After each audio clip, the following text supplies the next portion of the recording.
Hey guys, Spirit of the Law here. In this video, I want to take an in-depth look at the Sicilian unique unit, the Serjeant. The most interesting aspect is, of course, that they can construct donjons, the Sicilian unique version of the Watchtower line that can then create additional sergeants for you. It makes for a unique tower rush, as well as a good way to ramp up your sergeant production in the late game. But while normally the donjon-sergeant relationship gets the most attention, instead, what I'm really interested in knowing is whether or not the sergeant is actually a decent unit in its own right. Is it a valid alternative to the swordsman line, or are they just handy as builders? It turns out you need to break it down based on what stage of the game you're talking about, and of course what you're up against. Starting in Feudal Age, the most obvious comparison is of course to the men-at-arms. The two actually have a lot of similarities beyond their shared love of kite shields. They have the same HP, one more attack for men-at-arms, but more armor for the sergeant. That makes sense as the sergeant needs extra armor to survive while trying to build donjons. Overall though, the units are very similar at a glance, down to even having the same attack rate and movement speed. The main differences are that the Sergeant is more gold intensive to produce and requires a stone investment to get going, while men-at-arms on the other hand need an early barracks as well as the men-at-arms upgrade. Pitching them head to head, the Sergeant wins as expected, given they're taking one less damage per hit, but it's pretty close, and they're about one good infantry bonus apart. Japanese men-at-arms, for example, are basically an even match. So does the Sergeant's very slight edge over generic men-at-arms justify paying 15 more gold per unit? I'd argue that extra cost is worth it. Against common units they'll encounter, the Sergeant holds up noticeably better in many cases. They can fight about twice as many villagers as the men-at-arms, have double the health left after fighting a scout, and take significantly more arrows and javelins from ranged units. Of course, it still has the same hit-and-run weakness against archers that you would find in the men-at-arms or any other heavy infantry. Men-at-arms have one special advantage though, which is that militia can be created in Dark Age, while sergeants require not just reaching Feudal Age, but also a donjon be built first. That means practically you don't see sergeants all that often in Feudal Age, but when you do, you want to treat them as a significantly stronger men-at-arms, especially against villagers and skirmishers. Also, just to quickly address it, there's no difference in build time between villagers and sergeants. Either way, a donjon is built in 90 seconds by one builder, with each additional builder giving you diminishing returns toward the construction effort, identical to villagers. Sergeants also repair them at 750 HP per minute, again, just like a villager. So that's Feudal Age, and next let's take a look at Castle Age. Sergeants are actually a bit unusual for getting a stat buff immediately when you hit Castle. They aren't the only unit with that type of mechanic, as the Scout Cavalry also gains more attack and a speed boost when you reach Feudal, for example, but the increase for Sergeants when reaching Castle Age is substantial. Comparing before and after, you can see they gain +3 attack, +1 of each type of armor, and +20 HP, all automatically and for free. Their hidden attack bonus against Eagle Warriors and buildings also goes up from 2 to 3 as well. The longswordsman stats in comparison are at this point falling noticeably behind in a few categories. As you might expect, compared to many other infantry unique units, sergeants hold up fairly well with equal upgrades. That shouldn't be too surprising given the sergeant's unusually high armor. That said, there are a variety of more specialist infantry units that they really struggle against. The attack bonus from samurai against unique units and the jaguar warriors against infantry are cut in half by a Sicilian bonus, but there's still enough damage getting through to make those units effective. Of course, the Teutonic Knight is also a very good counter. Outside of a few special cases though, the Sergeant holds up fairly well in the grand scheme of infantry unique units. But maybe this isn't the right comparison. You don't usually see a lot of longswordsmen or infantry unique units in Castle Age. The real gold standard for Castle Age melee battles, I'd argue, is instead the Knight.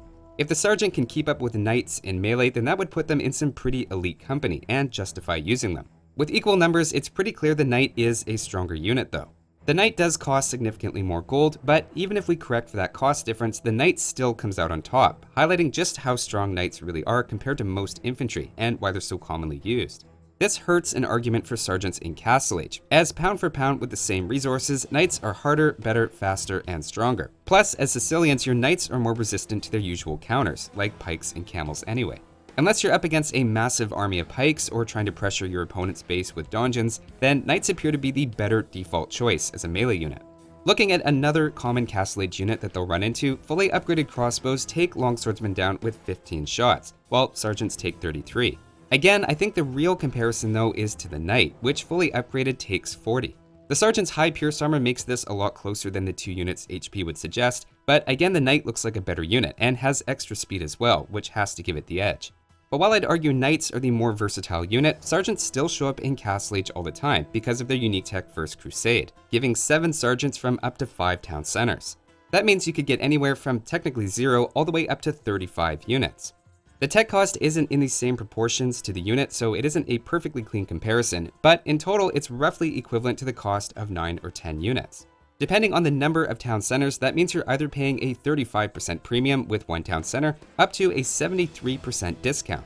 In fact, as long as you have more than one town center, you're getting a good price for the sergeants compared to just creating them yourself. The instantaneous creation is also important, as sergeants take 12 seconds to create at a castle and 20 seconds at a donjon. A single castle would need 7 minutes to amass the same number of units that you get instantly with First Crusade. Not to mention you also get the permanent effect of conversion resistance applied to all of your units. But now let's jump ahead and see how they hold up in the Imperial Age. Like many unique units, they have a fairly expensive elite upgrade at 1100 food and 800 gold. That's roughly the cost of 20 units. For that price though, you get quite a bit, with 20 extra HP, 3 more attack, and 1 more of each type of armor. Roughly speaking, an elite sergeant can beat 2 non-elite ones in succession, so you can see it's not a trivial improvement. The total cost is also fairly comparable to teching into champion, which Sicilians also have access to, again making the swords line a natural comparison. Putting the two head to head, elite sergeants beat champions with equal numbers. The champion's only advantage is higher attack, and that's more than offset by the sergeant's higher armor, so immediately it seems like sergeants are always the better choice. But hold on. Champions, especially after supplies, are much cheaper. Correcting for that and balancing both sides based on cost, the champion makes a good argument that it's the more cost-efficient melee unit. Essentially, while sergeants do beat champions with equal numbers, you're overpaying for that slight edge. They end with around 20% of their HP left, while costing almost 50% more. This is without giving gold any extra weight, which again makes the champion look even better. With a fixed number of resources, using champions as a filler infantry unit against other melee units should consistently give better results. The exception is if you're up against ranged units. Where halberdiers take 8 shots from a fully upgraded arbalest and champions improve that to 14, elite sergeants take 43 thanks to their high armor. That's even better than the Cavalier, which is a more expensive unit, though it's hard to directly compare the two since the Cavalier is faster. For a bit more context, the elite Huscarl takes 70 arrows, and the Frank Paladin takes up to 64. A related case is against the Hand Cannoneer, which remember has plus 10 bonus damage against infantry. For Sicilians, that's cut in half, but you can see the sergeant doesn't end up tanking that much more than a champion, and not even twice as much as a halberdier. The point is that sergeants are disproportionately good against arrows, but hand cannons are still a fairly effective counter. Now, one special case I was wondering about is another relatively new unique unit, the Flemish Militia. One-on-one, the sergeant wins, but how does First Crusade stack up against Flemish Revolution? Using more realistic scales, First Crusade maxes out at 35 units, while here even 100 Flemish Militia completely overwhelm them. Both unique techs feel similar in that you get a surge of military units all at once, but you can see the scales are quite different. Also, while on the topic of First Crusade, an interesting question is whether it's worth saving up for the late Imperial Age, rather than use it in Castle. Not only can you get elite units, but you could also combine it with their Imperial Age unique tech to receive 15 gold per unit. First Crusade automatically gives you the units whether or not you're at your population limit, which means you could potentially go 35 elite sergeants over your pop cap, netting up to 2,000 gold if you time it all just right, of course depending on how many villagers you have. There's an argument it's worth delaying First Crusade until after Castle Age and get both unique techs in Imperial back to back, keeping in mind the order you get them is important. As long as you have at least 32 units already, then doing the techs back to back actually leaves you with more gold than you started with, in addition to the new units. In a more extreme case, if you started with 85 military units, it even covers the gold cost of the elite sergeant upgrade as well. So overall, in Feudal Age, the sergeant can be thought of as a stronger man-at-arms that's especially dangerous considering it can construct towers. The drawback is that they're slow to get going and are still countered by mass archers.